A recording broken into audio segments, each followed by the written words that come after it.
ارشاد باری تعالیٰ ہے قل للمؤمنین، ایمان والوں کو کہہ دیجئے کیا کریں، یغضوا من ابصارہم، اپنی نگاہیں پست رکھیں، جھکا کے رکھیں۔ قرآن پاک میں تو یہ حکم آیا، آگے دیکھتے ہیں کہ نبی صلی اللہ علیہ وسلم نے اس کے بارے میں کیا فرمایا۔ جیسا کہ آپ جانتے ہیں کہ ایک قرآنی آیت کی تفصیل پھر کہاں سے ملتی ہے؟ آپ کے قول سے یا عمل سے یا تقریر سے، جیسے کہ قرآن پاک ہی میں اللہ تعالیٰ فرماتے ہیں کہ وَأَنزَلْنَا إِلَيْكَ الذِّكْرَ، ہم نے آپ کی طرف ذکر نازل کیا یعنی قرآن، لِتُبَيِّنَ لِلنَّاسِ، تاکہ تم بیان کرو لوگوں کے لیے، مَا نُزِّلَ إِلَيْهِمْ، جو ان کی طرف اتارا گیا ہے۔ گویا آپ صلی اللہ علیہ وسلم کے فرائض میں سے ہے کہ آپ لوگوں کے سامنے قرآن کو کھول کر بیان کریں، اس کو عملی طور پر لینے کے لیے کیا ہونا چاہیے اور کسی بھی مخصوص آیت پر عمل کس طرح ہونا چاہیے اس کا آپ طریقہ بتاتے ہیں۔ تو اب ہم دیکھتے ہیں کہ نگاہ کا استعمال کیسے ہو۔ نبی صلی اللہ علیہ وسلم نے اس سلسلے میں جو کچھ بتایا ہے اس میں پہلی بات تو یہ ہے کہ انسان اپنی محرم خواتین کے علاوہ جو نامحرم خواتین ہیں ان کو نگاہ بھر کے اور بری نظر سے اور شہوانی جذبات سے نہ دیکھے۔ ایسا دیکھنا آپ صلی اللہ علیہ وسلم کے نزدیک آنکھ کا زنا ہے۔ یہاں پر 3 لفظ استعمال ہوئے ہیں، ایک ہے یغضو، دوسرا ہے من، اور تیسرا ہے ابصار یا ابصارہم۔ پہلا لفظ یغضو، اس کا روٹ ہے غین ضاد ضاد غد۔ اس کا معنی ہوتا ہے کسی چیز کو کم کرنا، گھٹانا اور پست کرنا، چھوٹا کرنا، جھکانا۔ اسی لیے غض بصر کا عام طور پر ترجمہ نگاہ نیچی رکھنا، نگاہ جھکانا کیا جاتا ہے، اور اردو میں ترجمہ نیچی رکھنا جب کرتے ہیں تو اس سے مراد پھر نہ صرف نگاہ نیچا بلکہ سر بھی نیچا کر لیتے ہیں۔ لیکن اس کا مطلب یہ نہیں کہ ہر وقت نیچے ہی دیکھتے رہیں اور کسی چیز پر غور نہ کریں۔ مراد اس سے کیا ہے؟ جیسا کہ اگلے لفظ میں بھی دوسرا لفظ من ہے۔ من کے عربی زبان میں کئی معنی ہوتے ہیں، جن میں سے ایک معنی ہوتا ہے بعض، سم، یعنی کچھ کے معنوں میں بعض نگاہیں۔ تیسرا لفظ ہے ابصار۔ ابصار کا مطلب بصر کی جمع ہے، نظر، نگاہ، دیکھنا۔ تو مفہوم کیا ہوا کہ بعض نگاہیں، بعض دیکھنے کے انداز، ان میں اپنی نگاہوں کو پست رکھیں، ان کو نہ دیکھیں، ان کو غور سے نہ دیکھیں، ایک مخصوص انداز سے نہ دیکھیں، یعنی جن چیزوں کو دیکھنے سے منع کیا گیا ہے ان کو دیکھیں نہیں، جن چیزوں کو آنکھ بھر کے دیکھنے سے منع کیا گیا ہے وہاں آنکھ بھر کے نہ دیکھیں، اور جن چیزوں کو شہوانی نظریں جن کو کہتے ہیں من ابصارہم، بعض نگاہیں۔ تو بعض نگاہیں کون سی؟ جن کو آپ خراب نگاہ کہہ سکتے ہیں، شہوانی نگاہ کہہ سکتے ہیں، بری نگاہ کہہ سکتے ہیں، بری نظر۔ بری نظر سے دیکھنا، شہوانی جذبات اور خیالات کے ساتھ دیکھنا، یا خراب چیزوں کو دیکھنا، حرام چیزوں کو دیکھنا جن کو دیکھنے سے منع کیا گیا ہے۔ محض مطلقاً دیکھنا منع نہیں، یعنی دیکھنا منع نہیں، یہ نہیں کہا گیا یغضوا ابصارہم۔ الفاظ کی ترتیب اور ترکیب پہ غور فرمائیے، یہ نہیں کہا گیا کہ یغضوا ابصارہم، اپنی نگاہیں پست رکھیں۔ کیا کہا گیا؟ من ابصارہم، بعض نگاہیں۔ کون سی نگاہیں؟ جن کو ہم خراب نگاہ کہتے ہیں، بری نظر کہتے ہیں۔ اور ہر شخص خود جانتا ہے، ہر دیکھنے والا، نگاہ والا خود جانتا ہے کہ اس کی نگاہ کس قسم کی نگاہ ہے۔ آپ دیکھیں کہ نگاہ کا اپنا ایک اثر ہے، آنکھوں سے کیسی انرجی نکلتی ہے جو دوسرے کے اوپر جا کے لگتی۔ مثلاً آپ دیکھیں کہ آپ کسی شخص کو اگر دیکھتے چلے جائیں تو وہ ایک جگہ ٹک کے نہیں رہ سکتا کہ مجھ میں کوئی خرابی ضرور ہے، کہ جو کوئی شخص یہ نہیں کہ کوئی بری نظر سے ہی دیکھے، جس سمپلی بھی اگر آپ کسی کو گھورنا شروع کر دیں تو وہ ایک جگہ ٹک کے نہیں رہ سکتا۔ اور اقبال نے تو کہا تھا نگاہ مرد مومن سے بدل جاتی ہیں تقدیریں۔ تو نگاہ کی اپنی ایک قوت ہے، اگر مثبت کاموں میں قوت استعمال کی جائے تو مثبت نتائج ہوتے ہیں، اور منفی کاموں سے اسی لیے نگاہ کو بچایا گیا تاکہ مرد مومن کی نگاہ امت کی تقدیریں بدلے، اور اگر وہ عورتوں کے پیچھے پڑ جائے تو پھر کسی کام کی نہیں رہے گی۔ پھر آپ دیکھیے کہ اس کے فوراً بعد جو حکم ہے وہ کیا ہے؟ وَيَحْفَظُوا فُرُوجَهُمْ، اپنی شرمگاہوں کی حفاظت کریں. جیسا کہ اس سے پیچھے سورت مؤمنون میں آپ نے پڑھا کہ والذین ہم لفروجہم حافظون، وہ لوگ اپنی شرمگاہوں کی حفاظت کرنے والے ہیں. اور یہاں پر جو حکم دیا گیا وہ نگاہوں کی حفاظت کے ساتھ ساتھ ہے. سورت کے شروع میں زنا کے احکامات آئے. اب یہاں سے آپ دیکھیں گے یہاں واقع عفق کی بیک گراؤنڈ میں استیزان کا قانون اور اس کے بعد نگاہوں کی حفاظت، یہ سب کچھ دراصل سد ذرائع میں سے ہے اس کبیرہ گناہ میں پڑنے سے بچنے کے لیے. سد ذریعہ کیا ہوتا ہے؟ سد ہوتا ہے روکنا، ذریعہ ہوتا ہے وسیلہ، طریقہ، سبب، یعنی ان اسباب کو بھی ختم کر دیا جائے جن سے انسان اتنے بڑے گناہ میں جا پڑتا ہے. یہ ہے دراصل حکمت. بڑا گناہ کیا ہے؟ زنا. تو زنا سے بچنے کے لیے یا زنا کی قباحت کو کھولنے کے بعد پھر ان طریقوں کو بتایا جا رہا ہے کہ جس کی وجہ سے انسان اس کبیرہ گناہ سے بچ سکتا ہے. اور اس میں پہلا حکم کیا تھا؟ یعنی اگر ہم سورت کی ترتیب دیکھیں، ابتدا میں کیا ہے؟ فرمایا یہ سورت ہم نے نازل کیا، اس کو ہم نے فرض کیا. فوراً بعد زنا کا قانون آیا، پھر تہمت لگانے کی بات آئی، پھر اس کے بعد واقعہ ایک بتایا گیا جو خود نبی صلی اللہ علیہ وسلم کے گھر میں پیش آیا، اور اس کے جو آفٹر ایفیکٹس تھے اور اس کی جو اصلاح تھی وہ سب تفصیل بتائی گئی. اس صورت میں اس واقعے کو بیان کرنے کا بھی اصل مقصد کیا ہے؟ یہ بتانا مقصود ہے کہ اگر نبی کے گھر میں یہ الزام لگ سکتا ہے تو عام لوگ پھر کیا ہے. لہٰذا اپنی عزت عصمت بچانے کے لیے اور گھریلو معاشرتی سکون کو بحال رکھنے کے لیے اور بہت سے مسائل میں پڑنے سے پہلے ہی کچھ حفاظتی اقدامات کر لو. اس کے لیے ایک حفاظتی قدم تو کیا تھا کہ کسی کے گھر میں مت جاؤ، کیونکہ خرابی تو یہاں سے شروع ہوتی ہے نا. بغیر اجازت مت جاؤ، اچانک نہ جاؤ، نوک کر کے جاؤ. اس کے بعد کیا فرمایا کہ قل للمؤمنین یغضوا من ابصارہم، اپنی نگاہیں بچا کے رکھو تاکہ کیا نہ ہو، اس بڑے گناہ کا ارتکاب نہ ہو جو دنیا اور آخرت کی ہلاکت، نقصان اور خرابیوں کا سبب ہے. جس معاشرے میں یہ بیماری پروان چڑھتی ہے اس معاشرے کے اندر پھر ڈکلائن شروع ہو جاتا ہے. انسانی رشتہ، ادب اور احترام کا اور خصوصاً خواتین کی عزت اور احترام کا اللہ تعالیٰ نے بے حد اس کے بارے میں اپنا کنسرن شو کیا ہے، اور خاص طور پر ایسے احکامات دیے گئے ہیں کہ جس سے معصوم عورتوں کی زندگی ہلاکت سے بچے، مشکلات سے بچے، انسانی نسل بہتر ماحول میں پرورش پائے اور بہت سی خرابیوں سے بچا جا سکے. خاندانی سکون ہوگا، معاشرتی امن ہوگا تو معاشرہ بہتر طور پر ترقی کرے گا. اس لیے کیا فرمایا؟ اپنی نگاہیں جھکائیں اور پھر اپنی شرمگاہوں کی حفاظت کریں. یہ زیادہ پاکیزہ طریقہ ہے. ہم کیا سمجھتے ہیں کہ عام طور پر جب کسی کو حجاب کی بات کی جاتی ہے یا کچھ تو وہ کہتے ہیں کہ نگاہوں کی پاکیزگی یا دل کی پاکیزگی ضروری ہے. نگاہ کی پاکیزگی سے بھی زیادہ لوگ دل کی پاکیزگی کی بات کرتے ہیں کہ نیت صاف ہونی چاہیے، دل پاک ہونا چاہیے. اللہ تعالیٰ نے فرمایا کہ ہاں دل پاک ضرور ہونا چاہیے لیکن اس کی پاکیزگی کے لیے دو کام کرنے ہوں گے، ایک تو نگاہوں کی حفاظت ہوگی اور دوسرا شرمگاہ کی حفاظت ہوگی. ان دو چیزوں پر کنٹرول ہوگا تو دل پاک رہ سکیں گے، ورنہ دل پاک نہیں رہ سکتے. یعنی یہ دو باتیں بتا کے فرمائے ذالک ازکا لکم، اس طریقے پہ عمل تمہارے لیے زیادہ پاکیزہ بات ہے. اور جس رب نے یہ قانون دیا ہے ان اللہ خبیر بما یصنعون، اس کو زیادہ پتا ہے جو کچھ لوگ کرتے ہیں، لوگوں کی نفسیات کا، حالات کا، ان کے اعمال کا، یہ سب کچھ وہ زیادہ بہتر طور پر جانتے ہیں. یہ تو تھا ایک خلاصہ اس آیت کا یا اس صورت کے ساتھ ریلیشن اس آیت کا. اب ہم دیکھتے ہیں کہ تفصیل کیا ہے جو نگاہوں کی حفاظت کے باب میں اللہ کے رسول صلی اللہ علیہ وسلم نے بتائی ہے.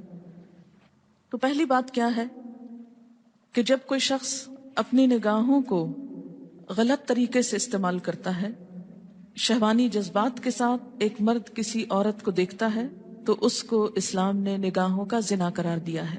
اور یہ حدیث میں کمپلیٹ کر دیتی ہوں کہ آپ صلی اللہ علیہ وسلم کا ارشاد ہے کہ آدمی اپنے تمام حواس سے زنا کرتا ہے. دیکھنا آنکھوں کی زنا ہے، لگاوٹ کی بات چیت زبان کی زنا ہے، جیسے ٹیلی فون کنورسیشن جو شہوانی جذبات اور خیالات پر مبنی ہو، اور فضول قسم کی گفتگو یہ زبان کی حفاظت کے خلاف ہے اور زبان کی زنا ہے. آواز سے لذت لینا کانوں کی زنا ہے. یعنی وہ آواز جس کو سن کر شہوانی جذبات بھڑکیں وہ کانوں کی زنا ہے. ہاتھ لگانا اور ناجائز مقصد کے لیے چلنا ہاتھ پاؤں کی زنا ہے. یعنی اگر کوئی فزیکلی کسی کو ٹچ کرتا ہے زنا سے قبل تو ہاتھوں کی زنا ہے. اور کوئی شخص اس مقصد کے لیے کسی کی ملاقات کے لیے جب جاتا ہے تو اس میں قدم بھی شامل ہو جاتے ہیں. فرمایا بدکاری کی یہ ساری تمہیدیں جب پوری ہو چکتی ہیں تب شرم گاہیں یا تو اس کی تکمیل کر دیتی ہیں یا پھر اس سے رہ جاتی ہیں. یعنی پھر آخری مرحلہ زنا کا تب آتا ہے، یا تو ایکچولی یہ سب کچھ ہو جاتا ہے یا پھر نہیں ہوتا. یعنی اچانک ڈائریکٹلی کوئی شخص اس میں انڈلج نہیں ہوتا، اس سے پہلے کئی چیزیں ہیں جو انسان کو اس خرابی کی طرف لے کر جاتی ہیں. ایسی ہی نگاہوں کے بارے میں حضرت بریدہ کی روایت ہے کہ نبی صلی اللہ علیہ وسلم نے حضرت علی رضی اللہ تعالی عنہ سے فرمایا، اے علی، ایک نظر کے بعد دوسری نہ ڈالنا، پہلی تو معاف ہے مگر دوسری معاف نہیں. اور یہ بھی کس نظر کے بارے میں ہے؟ شہوانی نظر کے بارے میں. مراد اس سے کیا ہے کہ اگر اچانک نگاہ پڑ جائے تو پھیر لی جائے، دوبارہ اس جگہ پر نہ دیکھا جائے جہاں دیکھنے سے انسان کے دل میں خلل اٹھے. حضرت جریر بن عبداللہ بجلی کہتے ہیں کہ میں نے نبی صلی اللہ علیہ وسلم سے پوچھا، اچانک نگاہ پڑ جائے تو کیا کروں؟ یعنی بسا اوقات انسان کا ارادہ نہیں ہوتا لیکن اس کی نگاہ ایک ایسی چیز کی طرف اٹھتی ہے کہ جس میں اس کو کشش محسوس ہوتی ہے، تو کیا کروں؟ فرمایا فوراً نگاہ پھیر لو یا نیچے کر لو، یعنی ٹکٹکی باندھ کر اس کو دیکھتے مت چلے جاؤ، اس پہ فوکس نہ کرو. آپ صلی اللہ علیہ وسلم نے یہ بھی فرمایا، اللہ تعالیٰ کا ارشاد ہے، نگاہ ابلیس کے زہریلے تیروں میں سے ایک تیر ہے، جو شخص مجھ سے ڈر کر اس کو چھوڑ دے گا، یعنی اللہ کے خوف سے ایسی نگاہوں کو بچا لے گا، میں اس کے بدلے اسے ایسا ایمان دوں گا جس کی حلاوت وہ اپنے دل میں پائے گا. یعنی وہ شخص جو اپنی نگاہ کو حرام سے بچائے گا اللہ تعالیٰ اس کے دل میں ایمان کا لطف پیدا کر دے گا. یہ ہے پھر اصل تزکیہ. ابو امامہ کی روایت ہے، حضور صلی اللہ علیہ وسلم نے فرمایا، جس مسلمان کی نگاہ کسی عورت کے حسن پر پڑے اور وہ نگاہ ہٹا لے تو اللہ تعالیٰ اس کی عبادت میں لطف اور لذت پیدا کر دیتا ہے. یعنی عبادت مثلا نماز کا خشوع و خضوع، اس کے لیے بھی کیا چیز سبب بنتی ہے؟ حرام نگاہوں سے بچنا. ورنہ کیا ہوگا کہ نماز میں بھی وہ شکل سامنے آتی رہے گی جو دیکھنی منع تھی، اور اللہ کی طرف توجہ ہونے کی بجائے انسان اور خرافات میں الجھا رہے گا. امام جعفر صادق اپنے والد امام محمد باقر اور وہ حضرت جابر سے روایت کرتے ہیں کہ حجۃ الوداع کے موقع پر نبی صلی اللہ علیہ وسلم کے چچا زاد بھائی فضل بن عباس، جو اس وقت ایک نوجوان لڑکے تھے، مشعر الحرام سے واپسی کے وقت حضور کے ساتھ اونٹ پر سوار تھے. راستے سے جب عورتیں گزرنے لگیں تو فضل ان کی طرف دیکھنے لگے. نبی صلی اللہ علیہ وسلم نے ان کے منہ پر ہاتھ رکھا اور اسے دوسری طرف پھیر دیا. یعنی جہاں خواتین کھڑی ہوں یا جا رہی ہوں تو بلا وجہ ان کو تاکنا یا غور کرنا یا دیکھتے چلے جانا، جس کا آپ نے عام طور پر ایکسپیرینس کیا ہوگا. کسی بھی ریڈ لائٹ پر جب گاڑیاں رکتی ہیں تو خصوصاً پبلک بسز میں جو مرد حضرات بیٹھے ہوتے ہیں وہ اپنے ہی برابر کی دوسری بس میں بیٹھی یا اپنی ہی بس میں بیٹھی خواتین کو بہت بری نگاہوں سے دیکھتے ہی چلے جاتے ہیں کہ بسا اوقات انسان پریشان ہو اٹھتا ہے. اور اس کا ایکسپیرینس روز آپ کر سکتے ہیں کہ کہیں پر بھی جہاں انتظار کی کوئی جگہ ہو، جہاں لوگوں کے پاس کوئی خاص کام نہ ہو، بیکار بیٹھے ہوں، وقت پاس کر رہے ہوں، یا رش اور کراؤڈ کی جگہ ہو، تو ایسی جگہوں پر عموماً زیادہ فتنے کا اندیشہ ہوتا ہے. جب فضل ان کی طرف دیکھنے لگے تو نبی صلی اللہ علیہ وسلم نے ان کے منہ پر ہاتھ رکھا اور اس کو دوسری طرف پھیر دیا کہ اس طرح عورتوں کو مت دیکھو. اسی حجۃ الوداع کا واقعہ ہے کہ قبیلہ خصم کی ایک عورت راستے میں حضور صلی اللہ علیہ وسلم کو روک کر حج کے متعلق ایک مسئلہ پوچھنے لگی اور فضل بن عباس نے اس پر نگاہیں گاڑ دیں.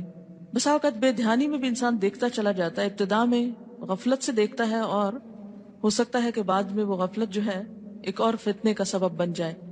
نبی صلی اللہ علیہ وسلم نے ان کا منہ پکڑ کر دوسری طرف کر دیا. اس کو بخاری نے روایت کیا ہے. تو اس سے کیا پتہ چلتا ہے کہ اسلامی اخلاق اور ادب اور خواتین کی عزت اور احترام کس میں ہے، جو مردوں کو سکھائی گئی اور پہلے مردوں کو سکھائی جا رہی ہے کہ وہ ان پر بری نگاہ نہ ڈالیں اور ان کے کسی بھی خوبصورت چیز سے ایک برے طریقے سے لطف اندوز نہ ہو. اس میں آپ دیکھیے کہ خاص طور پر حج کے دنوں میں جو احرام ہوتا ہے اس میں چہرے کا پردہ نہیں ہوتا، اس لیے یہ دونوں مواقع جو ہیں یہ حج کے موقع کے ہی کوٹ کیے گئے ہیں. اور پھر آپ دیکھیے کہ بہت سے ایسے مواقع آتے ہیں، مثلا ڈاکٹرز ہیں، خواتین پیشنٹس کو دیکھنے کی ضرورت پڑتی ہے یا وائس ورسا، تو ایسے موقع پر بھی ضرورتاً جب انسان کسی کے ساتھ انٹریکٹ کر رہا ہو تو ان نگاہوں کو بچانا چاہیے. محض دیکھنا منع نہیں، کیونکہ اس طرح تو کسی کی پہچان بھی ہو نہیں سکتی.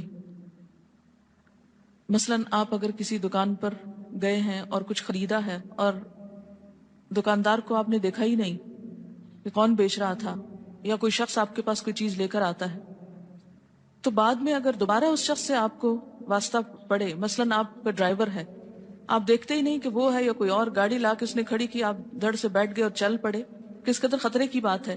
تو ضرورت کے تحت دیکھنا منع نہیں، جو منع ہے وہ کیا ہے؟ غلط نظر. اسی لیے من ابصارہم کہا گیا، اور من ابصارہم سے مراد یہ نہیں کہ کوئی عورت کسی مرد پر نگاہ ہی نہیں ڈال سکتی.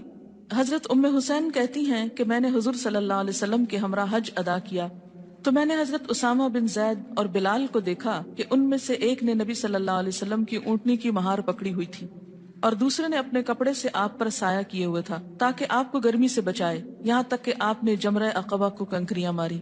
اب یہ خاتون ہیں جو حضور صلی اللہ علیہ وسلم کی سواری کو دیکھ رہی ہیں اور آپ کے پاس بیٹھے ہوئے لوگوں کو بھی پہچان رہی ہیں کہ کون کون بیٹھا ہے. تو اس سے کیا پتا چلتا ہے کہ اگر کوئی عورت کسی مرد کی شکل سے اس کو پہچانتی ہے، یہ کوئی حرام بات نہیں، یا اس سے منع نہیں کیا گیا. حضرت علی کی روایت سے آپ یہ نہ سمجھیں کہ جب آپ نے فرمایا کہ ایک نگاہ پڑ جائے تو معاف ہے اور دوسری ڈال نہیں سکتے، وہ حرام ہے، اس سے مراد کون سی نگاہ ہے؟ جس نگاہ میں انسان محسوس کرے کہ کام خراب ہونے لگا تو فوراً نگاہ پھیر لے. لیکن کسی مرد کی شکل کو پہچاننا یا ذہن میں ہونا کہ یہ فلاں ہے، یا اس سے واسطہ پڑنا یا کوئی کام لینا یا کرنا، یہ امپاسبل ہے کہ آپ نہ دیکھیں یا نہ پہچانیں. مثلا گھر میں بعض اوقات آپ کے ہسبینڈ کے ایسے دوست آ جاتے ہیں، کوئی چیز لینے آ جاتے ہیں، آپ کے آفس کے سرونٹس ہو سکتے ہیں، کچھ ہو سکتے ہیں، تو یہ نہیں ہو سکتا کہ آپ ان کی شکل دیکھ ہی نہیں سکتے اور جب دیکھیں تو آنکھ بند کر لیں. اور یہ کہ صرف ایک نظر ایک آدمی کو دیکھا جا سکتا ہے، مراد اس سے یہ ہے کہ وہ بے حیائی کی نظر، جو حرام نظر ہے، غلط نظر ہے، اس سے نہیں دیکھنا چاہیے. اور وہ ہر انسان خود کو خود جج کر سکتا ہے، کوئی کسی کے لیے نہیں بتا سکتا کہ کہاں خرابی ہے، کس کی نگاہ خراب ہے یا کون خراب ہے. بسا اوقات خراب نظریں جب مردوں کی پڑتی ہیں تو بھی پتا چل جاتا ہے کہ یہ ٹھیک سے نہیں آدمی دیکھ رہا یا یہ بری نظر سے دیکھ رہا ہے، کیونکہ نگاہ کے جو انداز ہیں یا زاویے وہ بھی انسان کو پہچانے جاتے ہیں. یہ لکھتے ہیں کہ ہمارے ایک جاننے والے حج کر کے واپس آئے اور باتوں کے ساتھ ایک بات جو بار بار دہراتے تھے وہ یہ تھی کہ وہاں پر مصر کی عورتیں بھی تھیں اور وہ اتنی خوبصورت تھیں کہ دل چاہتا اگر وہ اجازت دیں تو رک کر ان کو دیکھتے ہی چلے جائیں. تو اب آپ دیکھیں کہ حج بھی آپ کرنے گئے تو اللہ کا گھر اور وہ سب چیزیں دیکھنے کی بجائے آپ عورتوں میں الجھے رہے، تو حج پھر حج کیا ہوا؟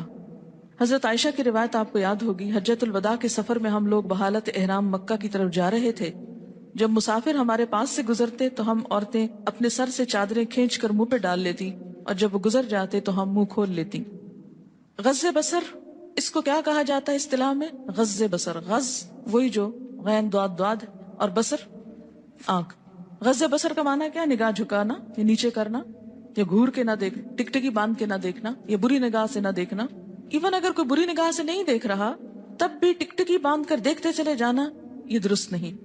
اب یہ ہے کہ بعض اوقات ایسی نگاہ کی ضرورت بھی ہو سکتی ہے، اور اس کے لیے ایکسیپشنل سچویشن کون سی ہے؟ مثلا اگر کوئی مرد کسی عورت سے شادی کرنا چاہتا ہے اور وہ اس کو دیکھتا ہے تو اب ظاہر ہے کہ وہ کس نظر سے دیکھے گا؟ وہ بہن کی نظر سے تو نہیں دیکھے گا، یا بیٹی کی نگاہ سے تو نہیں دیکھے گا، وہ تو بیوی کی نگاہ سے دیکھے گا. اب یہاں وہ وہی نظر دیکھ رہا ہے جس نظر سے دیکھنے سے منع ہے. وہ اس کی اٹریکشن ڈھونڈ رہا ہے کہ اس عورت میں کیا اٹریکشن ہے میرے لیے، کیا میں اس سے شادی کر سکتا ہوں کہ نہیں. تو وہاں پر اس کی اجازت ہے، یعنی وہاں اس نگاہ ڈالنے کی بھی اجازت ہے. یہ ایکسیپشنل کیس ہے.